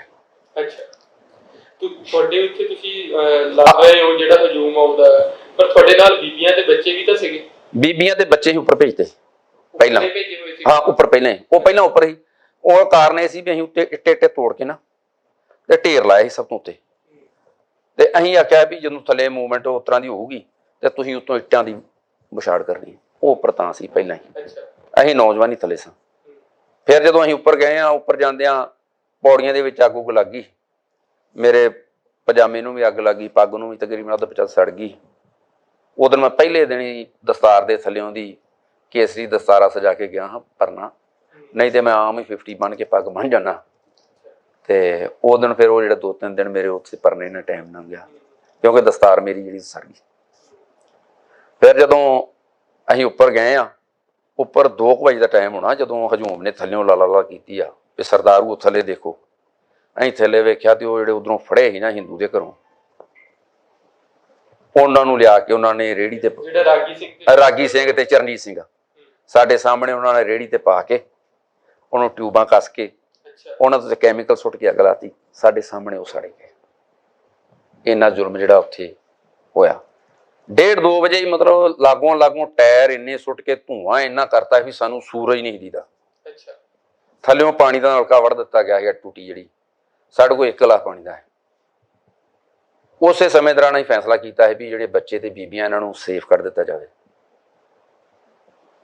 ਤੇ ਗੁਰਦੁਆਰਾ ਸਾਹਿਬ ਦੇ ਨਾਲ ਮੁਸਲਮਾਨਾਂ ਦੇ ਘਰ ਸੀਗੇ, ਕੁਛ ਹਿੰਦੂ ਵੀ ਚੰਗੇ ਸੀ, ਉਹਨਾਂ ਨੂੰ ਅਸੀਂ ਆਵਾਜ਼ ਦਿੱਤੀ। ਉਹ ਕਹਿੰਦੇ ਕਿਸੇ ਤਰੀਕੇ ਨਾਲ ਇਹਨਾਂ ਨੂੰ ਹਲੂਣਾ ਦੇ ਕੇ ਗਲੀਓਂ ਸਾਡੇ ਵਾਲੇ ਬੰਨੇ ਕਰ ਦਿਓ। ਅਸੀਂ ਫਿਰ ਪੱਗਾਂ ਉਹਨਾਂ ਦੇ ਲੱਤਾਂ ਨੂੰ ਬੰਨ੍ਹ ਕੇ ਤੇ ਤਕਰੀਬਨ ਅਸੀਂ ਦਸਤਾਰ ਪੱਗਾਂ ਜਿਹੜੀਆਂ ਕੀਤੀਆਂ, ਤਾਂ ਪੱਗਾਂ ਨਾਲ ਬੰਨ੍ਹ ਕੇ ਉਹ ਬੱਚੇ ਤੇ ਬੀਬੀਆਂ ਅਸੀਂ ਉੱਧਰ ਘੱਲਤੇ। ਅਸੀਂ ਉੱਪਰ 18 ਦੇ 18 ਜੇ 18 ਸਿੱਖ ਨੌਜਵਾਨ ਹੀ ਰਹਿ ਗਏ ਤੇ ਬਾਕੀ ਅਸੀਂ ਉੱਧਰ ਕੱਢਤੇ। ਅੱਛਾ ਜਿਹੜੀ ਤੁਸੀਂ ਉਹ ਦੱਸਦੇ ਹੋ ਕਿ ਗੁਰਦੁਆਰਾ ਹੈ, ਉਹਦੇ ਆਲੇ ਦੁਆਲੇ ਸਾਰੀ ਗਲੀ ਸੀਗੀ, ਘੁੰਮ ਕੇ ਉੱਥੇ ਹੀ ਆਉਂਦੀ ਸੀ, ਇੱਕ ਪਾਸੇ ਮੁਸਲਮਾਨਾਂ ਦਾ ਬਾੜਾ ਸੀਗਾ, ਇੱਕ ਤਰ੍ਹਾਂ ਦੀ ਕਿਲ੍ਹਾ-ਨੁਮਾ ਤੁਹਾਨੂੰ ਸੇਫਟੀ ਮਿਲੀ ਹੋਈ? ਹਾਂ ਸੇਫਟੀ ਮਿਲੀ, ਕਿਲ੍ਹਾ-ਨੁਮਾ ਘੱਟੋ-ਘੱਟ 3 ਪਾਸਿਆਂ ਤੋਂ ਤੁਹਾਨੂੰ ਸੇਫਟੀ ਮਿਲੀ? ਸਾਨੂੰ ਸੇਫਟੀ। ਤੇ ਸਾਹਮਣੇ ਤੋਂ ਹੀ ਜਿਹੜਾ ਹਮਲਾ ਹੁੰਦਾ ਸੀਗਾ ਤੁਹਾਡੇ? ਸਾਹਮਣੇ ਤੋਂ ਜਿਹੜਾ ਕਿਸ਼ਨਗੰਜ ਵਾਲੀ ਸਾਈਡ ਤੋਂ ਆਉਂਦੇ ਸੀ ਝੂਮ, ਤੇ ਉਹ ਹਮਲਾ ਕਰਦਾ ਸੀ, ਹੋਰ ਕੋਈ ਨਹੀਂ। ਸਾਡੇ ਸੇਫਟੀ। ਤੇ ਉੱਤੇ ਤੁਸੀਂ ਕਹਿੰਦੇ ਹੋ ਵੀ ਬੀਬੀਆਂ ਨੂੰ ਵੀ ਤੁਸੀਂ ਬਿਠਾਤਾ ਸੀ, ਥੱਲੋਂ ਤੁਸੀਂ ਇਹ ਜਿਹੜਾ ਉਹਨਾਂ ਨਾਲ ਜੰਗ ਲੜਦੇ ਸੀਗੇ। ਇਹ ਜਿਹੜੀ ਨੀਤੀ ਹੈ ਉਦੋਂ ਕੀ ਇੱਕ ਮਾਹੌਲ ਟੈਂਸ ਬਣਿਆ ਹੋਇਆ, ਸਾਹਮਣੇ ਅਸੀਂ ਹਜ਼ਾਰਾਂ ਦੀ ਗਿਣਤੀ ਦੇ ਵਿੱਚ ਸਾਨੂੰ ਮਾਰਨ ਆ ਰਹੇ ਨੇ ਬੰਦੇ, ਉਹ ਨੀਤੀ ਕਿਵੇਂ ਬਣ ਰਹੀ ਹੈ, ਕੌਣ ਬਣਾ ਰਿਹਾ ਹੈ, ਕਿਵੇਂ ਸਾਰਾ ਕੁਝ ਵਾਪਰ ਰਿਹਾ ਹੈਗਾ? ਉਦੋਂ ਸੋਚ ਇੱਕੋ ਸੀਗੀ ਵੀ ਚਮਕੌਰ ਗੜੀ ਦੇ ਵਿੱਚ 10 ਲੱਖ ਨਾਲ ਲੜਨ ਵਾਲੇ 40, ਤੇ ਇਹ ਤੇ ਸਾਰੇ ਹੈ ਹੀ 10-12 ਹਜ਼ਾਰ। ਅਸੀਂ 18 ਹੈਗੇ, ਸਾਨੂੰ ਕੋਈ ਡਰ ਨਹੀਂਗਾ। ਤੇ ਨਾਲੇ ਇਹ ਵੀ ਅਸੀਂ ਇਹ ਫੈਸਲਾ ਕਰ ਲਿਆ ਵੀ ਅਸੀਂ ਤਾਂ ਮਰ ਚੁੱਕੇ ਹਾਂ, ਅਸੀਂ ਉਦੋਂ ਸ਼ਹੀਦ ਹੋ ਗਏ ਹਾਂ। ਆਹ ਜਿਹੜਾ ਜੀਵਨ ਗੁਰੂ ਰਾਮਦਾਸ ਪਾਤਸ਼ਾਹ ਨੇ ਇੱਕ ਗਿਫਟ ਹੀ ਦਿੱਤਾ ਵਾ, ਸਾਡਾ ਜੀਵਨ ਉਦੋਂ ਸਮਾਪਤੀ ਸੀ। ਕਿਉਂਕਿ ਜਿਹੜਾ ਅੱਜ ਕੱਲ੍ਹ ਵੀ ਕੋਈ ਕਿਸੇ ਨੇ ਤਾਂ ਠਾਵੇ ਨਾ, ਉਹ ਕਹਿੰਦਾ ਤੇਰਾ ਕੀਰਤਨ ਸੋਲਾ ਪੜ੍ਹ ਦੇਣਾ। ਤੇ ਉਦੋਂ ਗੁਰੂ ਦੀ ਇੰਨੀ ਕਿਰਪਾ ਸੀ, ਆਪਣਾ ਕੀਰਤਨ ਸੋਲਾ ਖੁਦ ਪੜਿਆ ਹੈ। ਜਦੋਂ ਤੁਸੀਂ ਉੱਤੇ ਪਹੁੰਚ ਗਏ? ਜਦੋਂ ਅਸੀਂ ਉੱਤੇ ਹਾਂ, ਬੀਬੀਆਂ ਬੱਚੇ ਕੱਢਦੇ ਗਏ। ਤਕਰੀਬਨ ਕੋਈ 5 ਵਜੇ ਦਾ ਟਾਈਮ ਸੀਗਾ। ਮੈਂ ਗ੍ਰੰਥੀ ਸਿੰਘ ਨੂੰ ਹੱਸਣ ਡਿਆ ਪਿਆ। ਮੈਂ ਕਿਹਾ ਵੀ ਤੁਹਾਡੇ ਇੱਥੇ ਬਿਸਤਰੇ ਬੁਸਰੇ ਕਿੰਨੇ ਆ? ਤੇ ਉਹ ਕਹਿੰਦੇ ਵੀ ਯਾਰ ਮਰਨ ਲੱਗਾ ਬਿਸਤਰੇ ਭਾਲਦਾ। ਤੇ ਮੇਰੀ ਨੀਤੀ ਇਹ ਸੀਗੀ ਵੀ ਥੱਲੇ ਅੱਗ ਮੱਚਦੀ ਆ, ਉਹ ਸਿਸਟਮ ਇਹ ਬਣਿਆ ਸੀ ਵੀ ਜਿਹੜਾ ਉਤਲਾ 3 ਮੰਜ਼ਲਾਂ ਸੀ ਨਾ, ਉਹਦੇ ਵਿੱਚੋਂ ਅਸੀਂ ਜੋ ਲੱਕੜ ਦੀਆਂ ਬਾਰੀਆਂ ਬੂਹੇ ਵਗੈਰਾ ਸਭ ਤੋੜਤੇ ਸੀ, ਉਹ ਅਸੀਂ ਥੱਲੇ ਵਿਚਕਾਏ ਸੁੱਟਦੇ ਸੀ। ਅੱਛਾ ਵੀ ਜਿਹੜੀ ਉੱਪਰ ਅੱਗ ਆਵੇ ਹੀ ਨਾ। ਅੱਗ 1:30 ਵਜੇ ਤੋਂ ਲੱਗੀ ਆ, ਰਾਤ ਦੇ 12 ਵਜੇ ਤੱਕ ਰਹੀ ਆ, ਤੇ ਥੱਲੜਲੀਆਂ ਹੀ 3 ਮੰਜ਼ਲਾਂ 'ਚ ਰਹੀ ਆ। ਅੱਛਾ ਉੱਪਰ ਨਹੀਂ ਆਈ। ਉਹ ਲੱਕੜਾਂ ਜਿਹੜੀਆਂ ਬਾਰੀਆਂ ਫੁੱਟਣ ਹਾਂ, ਉੱਤੇ ਅੱਗ ਫੜਨ ਵਾਲੀ ਚੀਜ਼ ਕੁੱਤੇ ਰਹਿਣ ਹੀ ਨਹੀਂ ਦਿੱਤੀ। ਤੇ ਉਸੇ ਸਮੇਂ ਦੌਰਾਨ ਮੈਂ ਉਹਨਾਂ ਨੂੰ ਪੁੱਛਿਆ ਸੀਗਾ ਵੀ ਇੱਥੇ ਹੈ ਕੀ ਕੁਛ ਆ? ਕਹਿੰਦੇ ਵੀ ਇੱਥੇ ਲੜਕੀਆਂ ਨੂੰ ਕੁਕਿੰਗ ਸਿਖਾਉਂਦੇ ਆ। ਮੈਂ ਕਿਹਾ ਸਿਲੰਡਰ ਹੋਣੇ ਆ? ਕਹਿੰਦੇ ਹਾਂ। ਮੈਂ ਕਹਿੰਦੇ 8। ਮੈਂ ਕਿਹਾ ਵੀ ਆਪਣੀ ਮੌਤ ਆਪ ਰੱਖ ਕੇ ਬੈਠੇ। ਮੈਂ ਕੱਢ ਕੇ ਉੱਤੇ ਲਈ ਗਏ। ਉਹ ਕਹਿੰਦੇ ਵੀ ਜੇ ਫੜ ਕੇ ਮਰ ਗਏ, ਤੇ ਮੈਂ ਕਿਹਾ ਆਪਾਂ ਉਤਰੇ ਮਰੇ ਹੀ ਆ। ਮੈਂ ਥੱਲੇ ਜਾ ਕੇ ਤੀਸਰੀ ਮੰਜ਼ਿਲ ਤੋਂ 2 ਸਿਲੰਡਰ ਧੂਏ, ਮੇਰੇ ਵਾਲੇ ਵਾਕੇ ਦੂਜੇ ਵੀ ਚਲ ਗਏ। ਉਹ ਅਸੀਂ 4 ਸਿਲੰਡਰ ਉੱਪਰ ਲੈ ਆਏ ਆ। ਜਿਹੜੇ 4 ਥੱਲੇ ਰਹਿ ਗਏ ਉਹਨਾਂ ਬਾਰੇ ਮੈਂ ਪਤਾ ਕੀਤਾ। ਕਹਿੰਦੇ ਵੀ ਬਿਲਕੁਲ ਥੱਲੇ ਆ, ਪੌੜੀਆਂ ਦੇ ਥੱਲੇ ਕਮਰਾ ਜਿਹੜਾ ਉਹਦੇ 'ਚ ਆ। ਤਾਂ ਫਿਰ ਮੇਰੀ ਸੋਚ ਇਹ ਸੀ ਵੀ ਕੋਈ ਗੱਲ ਨਹੀਂ, ਜੋ ਫਟੂਗਾ ਉਹ ਫਟਣਗੇ, ਤੇ ਪੌੜੀਆਂ ਦਾ ਰਾਬਤਾ ਟੁੱਟ ਜੂਗਾ, ਉੱਤੇ ਕੋਈ ਆ ਨਾ ਸਕੂ ਸਾਡੇ ਕੋਲ। ਉਹ ਮੈਂ ਤਾਂ ਰਹਿਣ ਦਿੱਤੇ। ਉੱਪਰ ਅਸੀਂ 4 ਸਿਲੰਡਰ ਉੱਪਰ ਲੈ ਗਏ ਹਾਂ। ਫਿਰ ਅਸੀਂ ਆਪਸ ਵਿੱਚ ਸਲਾਹ ਕੀਤੀ। ਮੈਂ ਵੀ ਉਹ ਕਹਿੰਦੇ ਬਿਸਤਰੇ ਕੀ ਕਰਨੇ ਆ? ਮੈਂ ਕਿਹਾ ਯਾਰ ਜੇ ਲੋਹਾ ਜਿਹੜਾ ਵਾ ਉਹ ਗਰਮ ਹੁੰਦਾ ਉੱਤੇ ਲੈਂਟਰ ਗਰਮ ਹੋਊਗਾ, ਤੇ ਆਪਾਂ ਕੋਈ ਬਿਸਤਰੇ ਵਿਛਾ ਕੇ ਪਏ ਹੋਵਾਂਗੇ, ਤੇ ਆਪਾਂ ਨੂੰ ਉਹ ਸੇਕ ਘੱਟੋ ਘੱਟ ਲੱਗੂਗਾ। ਤੇ ਉਹਦੇ ਤੇ ਬਹਿ ਕੇ ਫਿਰ ਸਾਡਾ ਆਪਸ ਵਿੱਚ ਗੁਰਮਤਾ ਹੋਇਆ ਵੀ ਸਾਡੇ ਸੰਸਕਾਰ ਇੱਥੇ ਹੋ ਜਾਣੇ ਆ, ਤੇ ਆਪਾਂ ਜਿਹੜੀ ਮਰਜ਼ਾਦਾ ਪੂਰੀ ਕਰ ਲਈਏ, ਕੀਰਤਨ ਸੋਲਾ ਜਾਪ ਕਰੀਏ। ਅਸੀਂ 5:30 ਵਜੇ ਕੀਰਤਨ ਸੋਲਾ ਜਾਪ ਕੀਤਾ 1 ਨਵੰਬਰ ਨੂੰ। ਤੇ ਮੁੜ ਕੇ ਅਰਦਾਸਾਂ ਕਰਨ ਲੱਗੇ, ਤੇ ਗ੍ਰੰਥੀ ਸੁਰਿੰਦਰ ਸਿੰਘ ਹੋਣੀ ਕਹਿਣ ਲੱਗੇ ਵੀ ਆਪਾਂ 5-5 ਜਕਾਰੇ ਛੱਡ ਦਈਏ। ਜੇ ਸ਼ਹੀਦ ਹੋ ਗਏ ਤੇ ਗੁਰੂ ਮਹਾਰਾਜ ਉਧਰ ਲੇਖੇ ਲਾ ਲੈਣਗੇ, ਜੇ ਬਚ ਗਏ ਤੇ ਰਾਤ ਨੂੰ ਵੀ ਕੀਰਤਨ ਸੋਲਾ ਕਰਨਾ ਹੀ ਆ।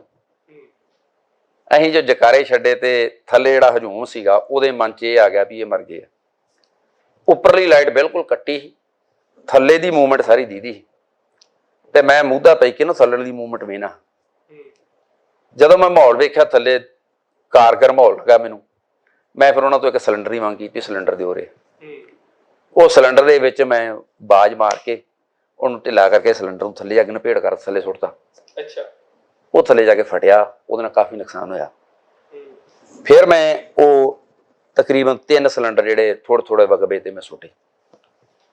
ਜਿਹੜਾ ਤੀਸਰਾ ਸਿਲੰਡਰ ਸੁੱਟਿਆ ਉਹ ਸਬੂਤੇ ਦਾ ਸਬੂਤਾ ਥੱਲੇ ਚਲ ਗਿਆ। ਅੱਛਾ। ਤੋ ਜਿਸ ਤਰ੍ਹਾਂ ਹਜੂਮ ਦਾ ਭੀੜ ਜਿਹੜੀ ਉਹ ਮੂਰਖਤਾ ਕਰਦੀ ਆ, ਉਹਨਾਂ ਮੂਰਖਤਾ ਇਹ ਕੀਤੀ ਵੀ ਉਹ ਸਿਲੰਡਰ ਦੋਵਾਂ ਸਾਈਡਾਂ ਤੋਂ ਫੜ ਕੇ ਤੇ ਨਾਅਰੇ ਲਾਉਣੇ ਸ਼ੁਰੂ ਕਰਤੇ। ਨਾਅਰੇ ਲਾਉਂਦੇ ਲਾਉਂਦੇ ਉਹ ਅੱਗ ਨੂੰ ਲਈ ਆਉਂਦੇ ਤੇ ਗੁਰਦੁਆਰਾ ਸਾਹਿਬ ਦੇ ਗੇਟ ਦੇ ਲਾਗੇ, ਕਿਉਂਕਿ ਲਾਗੇ ਲਾਗੇ ਤੋਂ ਉਹਨਾਂ ਟਾਇਰ ਸੁੱਟ ਕੇ ਪੂਰੀ ਅੱਗ ਪਕਾਈ ਸੀ ਤੇ ਗਰਮੀ ਦੇ ਨਾਲ ਉਹਨਾਂ ਦੇ ਹੱਥਾਂ 'ਚ ਸਿਲੰਡਰ ਫੜ ਗਏ। ਤੋ ਬੜਾ ਜ਼ੋਰ ਦੀ ਧਮਾਕਾ ਆਇਆ ਥੱਲੇ, ਕਾਫੀ ਉਹਨਾਂ ਦਾ ਨੁਕਸਾਨ ਹੋਇਆ। ਤੇ ਤਕਰੀਬਨ ਇਹ ਜਿਹੜੀ ਖੇਡ ਆ, ਵਰਤਾਰਾ ਜਿਹੜਾ ਰਾਤ ਦੇ 10 ਵਜੇ ਤੱਕ ਚੱਲਦਾ ਰਿਹਾ। ਕੁਝ ਲੋਕਾਂ ਦੀ ਸੋਚ ਸੀ, ਉਹ ਹੋ ਸਕਦਾ ਵੀ ਜਿਹੜੇ ਉੱਥੇ ਲੋਕ ਸੀ ਨਾਲ ਫਸੇ ਸੀਗੇ, ਉਹਨਾਂ ਦੀ ਸੋਚ ਸੀ ਵੀ ਸਾਡੇ ਪਰਿਵਾਰ ਇੱਥੇ ਆ, ਅਸੀਂ ਬਚਣਾ ਵਾ, ਪਰਿਵਾਰਾਂ ਦੀ ਖਾਤਰ ਜੀਣਾ ਵਾ। ਮੈਨੂੰ ਇਹ ਦੀਦਾ ਵੀ ਮੈਂ ਪਿੱਛੇ ਗਿਆ ਤਾਂ ਵੀ ਮਰਨਾ, ਤੇ ਪਹਿਲੀ ਗੱਲ ਤੇ ਇੱਥੋਂ ਨਿਕਲਣਾ ਨਹੀਂ ਅੱਜ, ਤੇ ਮਰਨਾ ਹੀ ਆ। ਫਿਰ ਇਹ ਵੀ ਕੋਈ ਚੰਗੀ ਮੌਤ ਮਰਿਆ ਜਾਵੇ, ਕੋਈ ਉਹੋ ਜਿਹੀ ਮਤਲਬ ਇਹ ਨਾ ਹੋਵੇ ਵੀ ਖਲੋਤਿਆਂ ਨੂੰ ਅੱਗ ਲੱਗ ਜੇ ਜਾਂ ਖਲੋਤਿਆਂ ਨੂੰ ਫੜ ਕੇ ਮਾਰ ਦੇਵੇ। ਇਹੋ ਜਿਹੀ ਮੌਤ ਮਤਲਬ ਮੌਤ ਦਾ ਨਮਰਤਾ ਵਾਲੀ ਮੌਤ ਨਾ ਹੋਵੇ। ਮੌਤ ਇੱਕ ਫੈਸਲਾ ਹੋ ਚੁੱਕਾ ਹੈ ਇਹ ਮਰਨਾ, ਅੱਜ ਮੌਤ ਹੈ। ਇਸੇ ਕਰਕੇ ਮੈਨੂੰ ਲੱਗਦਾ ਜਿਹੜੀ ਯੁੱਧ ਦੀ ਨੀਤੀ ਸਹੀ ਠੀਕ ਹੋਈ, ਉਹ ਤਾਂ ਗੁਰੂ ਦੀ ਕਿਰਪਾ ਹੈ। ਆਪਣੀ ਇਹ ਨਹੀਂ ਵੀ ਕੋਈ ਪਹਿਲਾਂ ਵੀ ਮੈਂ ਕੋ ਪਹਿਲਾਂ ਟ੍ਰੇਨ ਜਾਂ ਕਿਸ ਤਰ੍ਹਾਂ, ਇਹ ਗੁਰੂ ਦੀ ਬਖਸ਼ਿਸ਼ ਸੀ। ਜਦੋਂ ਇਹ ਪਤਾ ਲੱਗ ਗਿਆ ਨਾ ਵੀ ਮਰਨਾ, ਤੇ ਮਰਨੇ ਤੇ ਕਿਆ ਡਰਪਨ ਦਾ ਹੱਸ ਸਡੌਰਾ ਲੀਨ। ਸਡੌਰਾ ਉਹ ਚੀਜ਼ ਹੈ ਜਿਸ ਤਰ੍ਹਾਂ ਆਪਾਂ ਕਿਸੇ ਨੂੰ ਸਗਨ ਲਾਉਂਦੇ ਆ ਨਾ, ਤੇ ਉਹਨੂੰ ਸਗਨ ਫੜਾਉਂਦੇ ਆ, ਉਹ ਸ਼ਵਾਰੇ ਆ, ਬਿੱਧ ਆ। ਤੇ ਜਦੋਂ ਕਿਤੇ ਸਤੀ ਹੁੰਦੀਆਂ ਹੈ ਨਾ ਬੀਬੀਆਂ, ਉਹਨਾਂ ਦੇ ਹੱਥ ਜਿਹੜਾ ਸਗਨ ਫੜਾਉਂਦੇ ਨੇ, ਥਾਲੀ ਫੜਾਉਂਦੇ ਨੇ, ਸਡੌਰਾ ਕਹਿੰਦੇ। ਤੇ ਕਿੰਨੇ ਦੇ ਹੱਥ 'ਚ ਫੜ ਹੀ ਲਿਆ ਤੇ ਫਿਰ ਚਿਖਾ 'ਚ ਸੜਨ ਲੱਗਿਆ, ਕੀ ਡਰ ਆ। ਜਦੋਂ ਸਾਹਮਣੇ ਮੌਤ ਹੀ ਦਿਸ ਪਈ ਆ, ਫਿਰ ਮੌਤ ਤੋਂ ਭੈ ਕਰਕੇ ਕੀ ਕਰਾਂਗੇ, ਹੈ ਕਿ ਨਹੀਂ। ਕੈਰਾਂ ਵਾਲੀ ਮੌਤ ਮਾਰ ਕੇ ਤੇ ਕੁਛ ਨਹੀਂ ਲੱਭਣਾ। ਜਦੋਂ ਤੁਸੀਂ ਉਹ ਸਿਲੰਡਰ ਥੱਲੇ ਸੁੱਟਦੇ ਹੋ, ਥੱਲੇ ਧਮਾਕੇ ਹੁੰਦੇ ਨੇ, ਉਹ ਹਜੂਮ ਜਿਹੜਾ 3-4 ਵਜੇ ਦਾ ਉੱਥੇ ਲੱਗਿਆ ਹੋਇਆ ਸੀ, ਰਾਤ ਦੇ 10 ਵੱਜ ਜਾਂਦੇ ਨੇ, ਉਹ ਕਿੰਨਾ ਕੁ ਨੁਕਸਾਨ ਉਹਨਾਂ ਦਾ ਹੁੰਦਾ? ਉਹ ਤਕਰੀਬਨ ਉਦੋਂ ਉੱਥੋਂ ਸਾਰੇ ਖਾਲੀ ਹੋ ਗਏ। ਉਹ ਇੰਨਾ ਕੁ ਭੈ ਦਾ ਵਾਤਾਵਰਨ ਬਣ ਗਿਆ, ਉਹਨਾਂ ਨੂੰ ਨਹੀਂ ਪਤਾ ਸਿਲੰਡਰ ਹੈ। ਉਹਨਾਂ ਦੇ ਵਿੱਚ ਤੇ ਇਹ ਹੀ ਵੀ ਉੱਤੋਂ ਬਲਾਸਟ ਹੋਣ ਡਿਆ। ਅੱਛਾ। ਉਹ ਤੇ ਆਪਣੀ ਜਾਨ ਤੋਂ ਇੱਕ ਭੱਜੇ ਆ, ਬਾਅਦ ਦੇ ਵਿੱਚ ਫੇਰ ਇਕੱਠੇ ਹੋਏ ਆ। ਉਹ ਜਿਹੜਾ ਆਪਣੇ ਉਹਨਾਂ ਕੋਲ ਨੁਕਸਾਨ ਹੋਇਆ, ਉਹਨਾਂ ਨੂੰ ਲੈ ਲੂ ਕੇ ਗਏ ਹੋਣਗੇ, ਦੁਬਾਰਾ ਇਕੱਠੇ ਹੋਏ ਆ ਤੇ ਦੁਬਾਰਾ ਉਹਨਾਂ ਨੇ ਫਿਰ ਘੇਰਾ ਪਾਇਆ। 10 ਵਜੇ ਤੱਕ ਮਤਲਬ ਇਹ ਚੱਲਦਾ ਰਿਹਾ। 10 ਵਜੇ ਮੁਸਲਮਾਨਾਂ ਦੇ ਬਾੜੇ ਵਾਲੇ ਬੰਨਿਓ ਇੱਕ ਮੈਟਾਡੋਰ ਆਈ ਆ, ਉਹਦੇ ਤੇ ਸਪੀਕਰ ਵੱਜੇ ਸੀ, ਉਹ ਅਨਾਉਂਸਮੈਂਟ ਹੋਈ ਆ ਵੀ ਇੱਥੇ ਕਰਫਿਊ ਲੱਗ ਗਿਆ। ਸਾਨੂੰ ਕੋਈ ਆਸ ਵੱਜੀ। ਉਸ ਤੋਂ ਅੱਧਾ ਕੁ ਘੰਟਾ ਬਾਅਦ ਇੱਕ ਅੱਗ ਬੁਝਾਉਣ ਵਾਲੀ ਫਾਇਰ ਬ੍ਰਿਗੇਡ ਆਈ, ਉਹਨੇ ਅੱਗ ਤੇ ਪਾਣੀ ਪਾਇਆ, ਕਾਬੂ ਪਾਇਆ। ਫਿਰ ਸਾਨੂੰ ਥੱਲੇ ਪੁਲਿਸ ਆਈ, ਉਹਨੇ ਆਖਿਆ ਵੀ ਆਵਾਜ਼ ਦਿੱਤੀ, ਤੇ ਉਦੋਂ ਮੈਂ ਫਿਰ ਪਿੱਛੇ ਹੋ ਗਿਆ। ਮੈਂ ਗ੍ਰੰਥੀ ਸਿੰਘ ਨੂੰ ਆਖਿਆ ਵੀ ਤੁਸੀਂ ਗੁਰਦੁਆਰਾ ਸਾਹਿਬ ਦੇ ਮੁਖੀ ਹੋ, ਤੁਸੀਂ ਅੱਗੇ ਹੋ, ਗੱਲ ਕਰੋ ਇਹਨਾਂ ਨਾਲ। ਤੇ ਉਹ ਪੁਲਿਸ ਅਧਿਕਾਰੀ ਉਹਨਾਂ ਨੂੰ ਕਹਿੰਦਾ ਵੀ ਕੋਈ ਜੀਵਤ ਹੈ? ਤੇ ਭਾਈ ਸੁਰਿੰਦਰ ਸਿੰਘ ਹੋਰੀ ਵੀ 18 ਜੀਵਤ ਨੇ। ਤੇ ਹੈਰਾਨੀ ਦੀ ਗੱਲ ਹੈ ਵੀ ਪੁਲਿਸ ਵਾਲਾ ਜਿਹੜਾ ਅਫਸਰ ਸੀ ਕਹਿੰਦਾ ਕੋਈ ਮਰਾ ਨਹੀਂ ਹੈ। ਇਹਦਾ ਮਤਲਬ ਸਾਡੀ ਗਿਣਤੀ ਦਾ ਪੁਲਿਸ ਨੂੰ, ਸਰਕਾਰ ਨੂੰ ਪਤਾ ਸੀਗਾ ਵੀ ਗੁਰਦੁਆਰੇ ਦੇ ਅੰਦਰ ਵੀ ਕਿੰਨੇ ਨੇ, ਵੀ ਗੁਰਦੁਆਰੇ ਅੰਦਰ ਕਿੰਨੇ ਨੇ। ਨਹੀਂ, ਘਰਾਂ ਦੇ ਅੰਦਰ ਤਾਂ ਪਤਾ ਨਹੀਂ ਵੀ ਇੰਨੇ ਜੀ ਨੇ, ਉਹ ਰਾਸ਼ਨ ਕਾਰਡ ਜਾਂ ਹੋਰ ਕਿਸੇ ਤਰੀਕੇ ਨਾਲ। ਗੁਰਦੁਆਰੇ ਦੇ ਅੰਦਰ ਕਿੰਨੇ ਬੰਦੇ ਨੇ ਇਹ ਕਿਵੇਂ ਪਤਾ? ਇਹ ਤਾਂ ਹੁਣ ਉਹਨਾਂ ਦੀ ਉਹ ਦੱਸ ਸਕਦੇ ਨਾ, ਕਿਉਂਕਿ ਜਿਹੜਾ ਪੁਲਿਸ ਅਫਸਰ ਆ ਉਹ ਰਾਤ ਦੇ 11 ਵਜੇ ਕਹਿਣ ਡਿਆ ਕਿ 18 ਜੀਵ ਤੋਂ ਕੋਈ ਮਰਾ ਨਹੀਂ ਹੈ। ਫਿਰ ਉਹ ਜੋ ਗ੍ਰੰਥੀ ਸਿੰਘ ਨੂੰ ਫਿਰ ਮੈਂ ਪਿੱਛੇ ਕਰ ਲਿਆ। ਉਹ ਕਹਿੰਦਾ ਵੀ ਸਾਨੂੰ ਥੱਲੇ ਤਾਰਨ ਦੀ ਜਾਂਚ ਆ, ਥੱਲੇ ਉਤਰ ਜਾਓ। ਮੈਂ ਫਿਰ ਆਖਿਆ ਵੀ ਇਸ ਤਰ੍ਹਾਂ ਹੀ ਉਤਰਨ ਵਾਲੇ ਨਹੀਂਗੇ। ਸਾਨੂੰ ਇਹ ਸੀਗਾ ਵੀ ਥੱਲੇ ਉਤਰੇ ਸਾਨੂੰ ਹਜੂਮ ਦੇ ਹਵਾਲੇ ਕਰ ਦੇਣਗੇ। ਮੈਂ ਇਸ ਤਰ੍ਹਾਂ ਨਹੀਂ ਉਤਰਦੇ।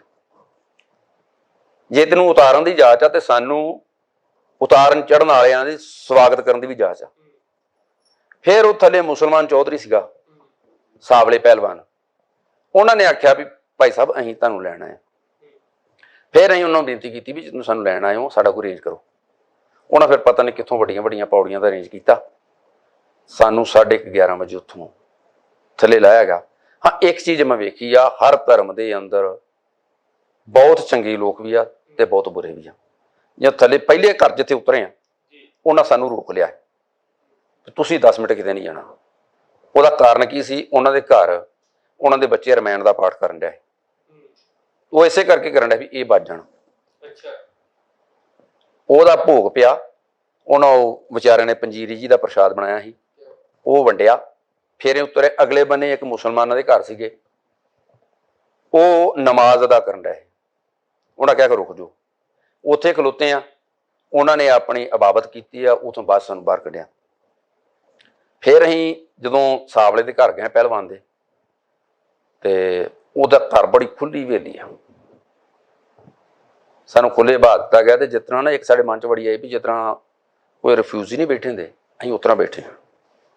ਉਹਨਾਂ ਦੀਆਂ ਬੇਗਮਾਂ ਵੇਖੋ, ਰਾਤ 12 ਵਜੇ ਉਹਨਾਂ ਦੀਆਂ ਬੇਗਮਾਂ ਆਈਆਂ ਵਿਚਾਰੀਆਂ, ਉਹ ਵੇਖ ਕੇ ਜਾਂਦੀਆਂ ਸਾਨੂੰ ਜੰਗਲਿਆਂ ਥਾਣੀ।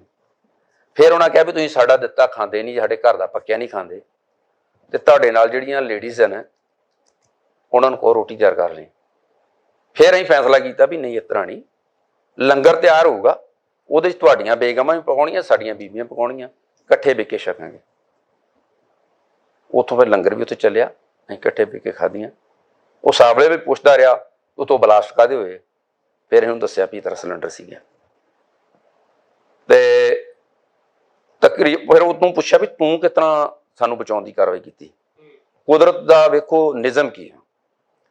ਉਹ ਕਹਿੰਦਾ ਵੀ ਮੈਂ 9 ਵਜੇ ਆਪਣੀ ਅੰਮਾ ਨੂੰ ਕਿਹਾ ਵੀ ਪ੍ਰਸ਼ਾਦਾ ਛਕ ਲਾ। ਉਹਨੇ ਕਿਹਾ ਵੀ ਉਹ ਸਾਹਮਣੇ ਗੁਰਦੁਆਰੇ 'ਚ ਬੰਦੇ ਆ, ਜੇ ਤੇ ਉਹ ਜੀ ਬਚ ਕੇ ਆ ਗਏ ਤੇ ਮੈਂ ਰੋਟੀ ਖਾਣੀ ਆ, ਨਹੀਂ ਖਾਧੀ, ਜੇ ਨਾ ਉਹ ਆਏ ਤਾਂ ਮੈਂ ਵੀ ਭੁੱਖੀ ਮਰਨਾ। ਫਿਰ ਤਕਰੀਬਨ 9:30 ਵਜੇ ਜਿਹੜਾ ਸ਼ਾਹੀ ਇਮਾਮ ਆ ਅਬਦੁੱਲਾ ਬੁਖਾਰੀ, ਉਹਨੇ ਟੀਵੀ ਤੇ ਅਨਾਊਂਸਮੈਂਟ ਕਰਤੀ ਸੀ ਵੀ ਸਿੱਖ ਘੱਟ ਗਿਣਤੀ, ਮੁਸਲਮਾਨ ਘੱਟ ਗਿਣਤੀ ਹੈ, ਜਿੱਥੇ ਜਿੱਥੇ ਵੀ ਸਿੱਖ ਬਚਦੇ ਉਹਨੂੰ ਬਚਾਓ। ਬਸ ਉਹਨਾਂ 2 ਚੀਜ਼ਾਂ ਦੇ ਕਾਰਨ ਹੀ ਉਹਨੇ ਸਾਵਲੇ ਪਹਿਲਵਾਨ ਨੇ ਸਾਨੂੰ ਬਚਾਇਆ। ਅਸੀਂ ਅਜੇ ਵੀ ਉਹਦੇ ਧੰਨਵਾਦੀ ਹਾਂ। ਮੇਰਾ ਇੱਕ ਸੁਭਾਅ ਰਿਹਾ ਵਾ, ਮੈਂ ਦਿੱਲੀ 'ਚ ਨਹੀਂ ਮੇਰੀ ਗਿਆ ਵਾ, ਮੈਂ ਉਹਨੂੰ ਮਿਲੇ ਤੋਂ ਬਿਨਾਂ ਕਦੀ ਨਹੀਂ ਆਇਆ। ਮੇਰਾ ਵਿਆਹ ਹੋਇਆ ਵਾ, ਬਾਅਦ 'ਚ ਵੀ ਗਏ ਆ, ਮੇਰਾ ਉਹਦੇ ਨਾਲ ਪੂਰਾ ਪ੍ਰੇਮ ਆ। ਜਿਵੇਂ ਸਕੂਲ ਦੇ ਵਿੱਚ ਪ੍ਰਿੰਸੀਪਲ ਸਾਹਿਬ ਮੇਰੀ ਭੈਣ ਆ, ਉਹਨਾਂ ਨਾਲ ਪ੍ਰੇਮ ਆ, ਚੇਅਰਮੈਨ ਸਾਹਿਬ ਨਾਲ ਪ੍ਰੇਮ ਸੀਗਾ, ਇਸੇ ਤਰ੍ਹਾਂ ਹੀ ਸਾਵਲੇ ਪਹਿਲਵਾਨ ਨਾਲ, ਉਹਨਾਂ ਨਾਲ, ਉਹ ਪਰਿਵਾਰ ਨਾਲ ਵੀ ਸਾਡਾ ਪੂਰਾ ਪ੍ਰੇਮ। ਅਸੀਂ ਫਿਰ ਤਕਰੀਬਨ 4 ਤਰੀਕ ਤੱਕ ਉੱਥੇ ਰਹੇ। 4 ਤਰੀਕ ਨੂੰ ਫਿਰ ਹਜੂਮ ਨੇ ਇੱਕ ਕਾਰਵਾਈ ਕੀਤੀ ਆ ਉੱਥੇ ਬਾੜੇ 'ਚ ਸੀ। ਬਾੜੇ 'ਚ ਉਹਨਾਂ ਇੱਕ ਚੇਤਾਵਨੀ ਦਿੱਤੀ ਵੀ ਜਿਹੜੇ ਸਿੱਖ ਰੱਖੇ ਬਾਹਰ ਕੱਢ ਦਿਓ, ਕਿਉਂਕਿ ਸਾਡੇ ਤੋਂ ਬਿਨਾਂ ਵੀ ਉਹਨਾਂ ਨੇ 300 ਦੇ ਕਰੀਬ ਸਿੱਖ ਬੀਬੀਆਂ ਬੱਚੇ ਹੋਰ ਉੱਥੋਂ ਲਿਆਂਦੇ, ਆਸਿਓਂ ਪਾਸਿਓਂ ਲੈਂਦੇ। ਸਾਡੀ ਗਿਣਤੀ ਉੱਥੇ ਤਕਰੀਬਨ 300-350 ਹੋ ਗਈ। ਤੇ ਹਜੂਮ ਨੇ ਆਖਿਆ ਵੀ ਇਹਨਾਂ ਨੂੰ ਬਾਹਰ ਕੱਢ ਦਿਓ, ਨਹੀਂ ਬਾੜੇ ਨੂੰ ਅਗਨ ਭੇਟ ਕਰਾਂਗੇ, ਅੱਗ ਲਾ ਦਾਂਗੇ। ਪਰ ਉਹਨਾਂ ਦੀ ਸ਼ਾਬਾਸ਼, ਉਹਨਾਂ ਨੇ ਮਸਜਿਦ ਦੇ ਵਿੱਚ ਅਨਾਊਂਸਮੈਂਟ ਕੀਤੀ ਵੀ ਪਹਿਲਾਂ ਸਾਡੀਆਂ ਬੇਗਮਾਂ ਮੈਦਾਨੇ ਜੰਗ ਲੜਦੀਆਂ, ਉਹ ਬਿਸ਼ਤਾਂ ਨੂੰ ਜਾਣਗੀਆਂ, ਸਾਡੇ ਬੱਚੇ ਜਾਣਗੇ, ਅਸੀਂ ਮਰਾਂਗੇ, ਬਾਅਦ ਸਰਦਾਰਾਂ ਦੀ ਵਾਰੀ ਆਊ। ਪਰ ਉਹਦੇ ਬਾਅਦ ਅਸੀਂ ਸਾਵਲੇ ਪਹਿਲਵਾਨ ਤੋਂ ਬਾਅਦ ਅਸੀਂ ਖੁਦ ਅਨਾਊਂਸਮੈਂਟ ਕੀਤੀ ਵੀ ਅਸੀਂ ਉਹ ਆ ਜਿਹਨਾਂ 18 ਨੇ ਤੁਹਾਨੂੰ ਵਕਤ ਪਾ ਛੱਡਿਆ, ਹੁਣ ਸਾਡੀ 300 ਦੀ ਗਿਣਤੀ ਆ, ਸਾਨੂੰ ਤੁਸੀਂ ਟਾਈਮ ਤੇ ਬਾਹਰ ਨਿਕਲਦੇ।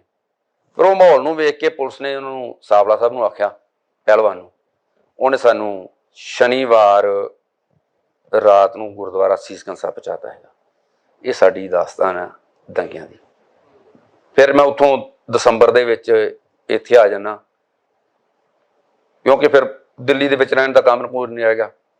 ਇੱਥੇ ਆਇਆ ਤੇ ਮੈਂ ਉਤਰਾ 7 ਦਿਨਾਂ ਦੀ ਛੁੱਟੀ ਹਾਂ ਸਕੂਲ ਤੋਂ ਲੈ ਕੇ।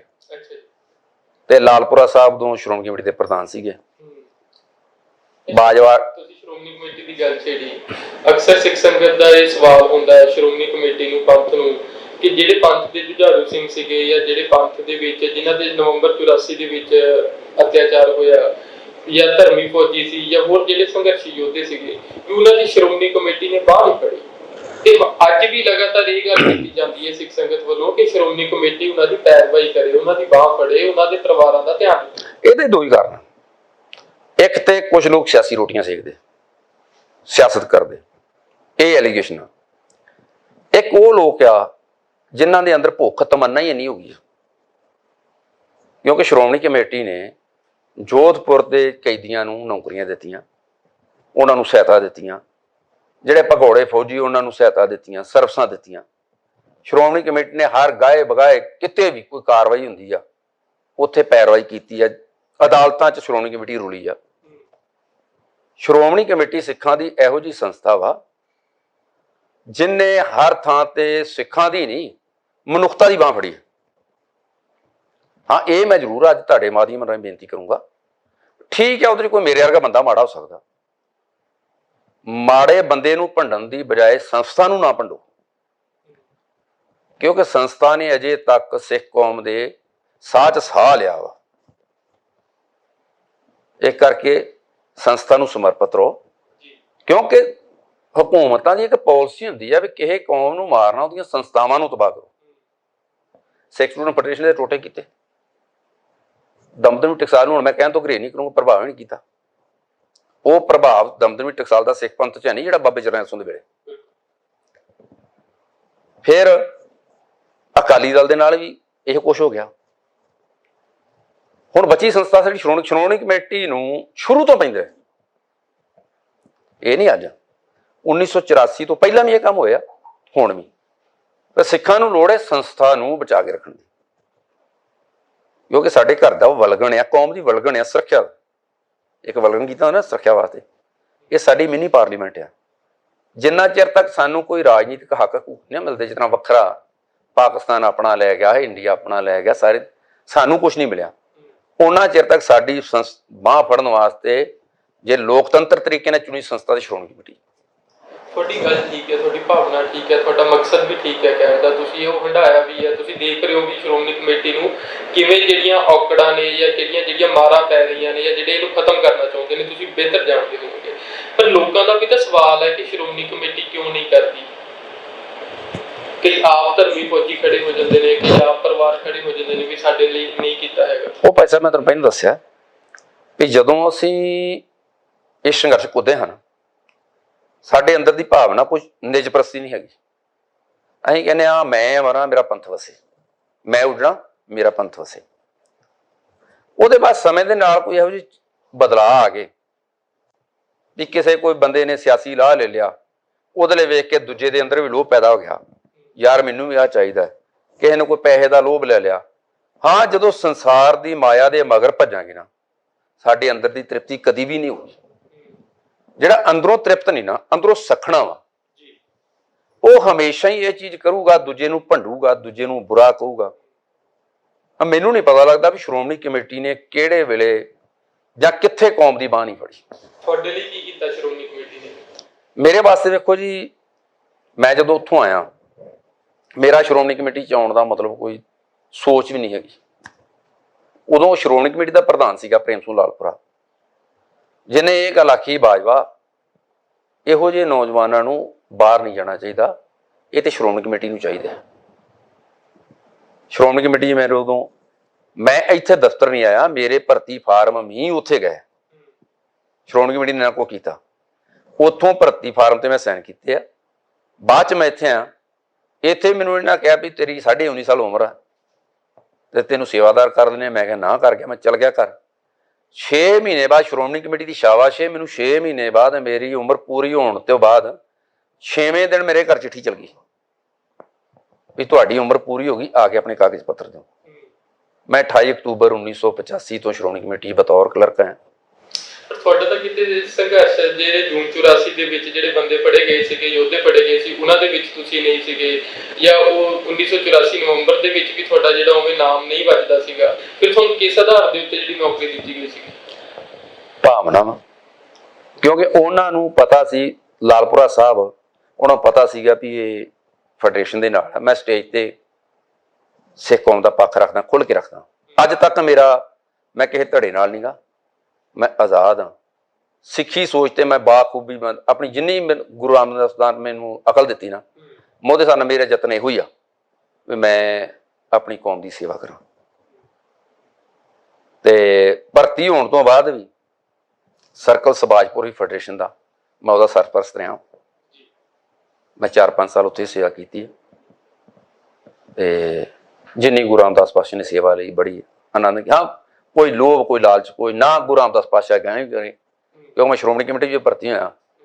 ਮੈਂ ਅੱਜ ਤੱਕ ਤੁਹਾਡੇ ਮਾਧਿਅਮ ਦੇ ਰਾਹੀਂ ਮੈਂ ਗੱਲ ਕੀਤੀ ਆ, ਨਹੀਂ ਤੇ ਅੱਜ ਤੱਕ ਸ਼ਾਇਦ ਕੋਈ ਇਹ ਨਹੀਂ ਵੀ ਮੈਂ ਕੋਈ ਪ੍ਰਾਪਤੀ ਵਾਸਤੇ ਕਿਸੇ ਨਾਲ ਕੋਈ ਮੰਗ ਕੀਤੀ ਹੋ। ਮੈਂ ਲਹਿਰ ਚੋਂ ਆਇਆ ਵਾਂ, ਇਹ ਲਹਿਰ ਚੋਂ ਨਿਕਲਿਆ ਵਾਂ।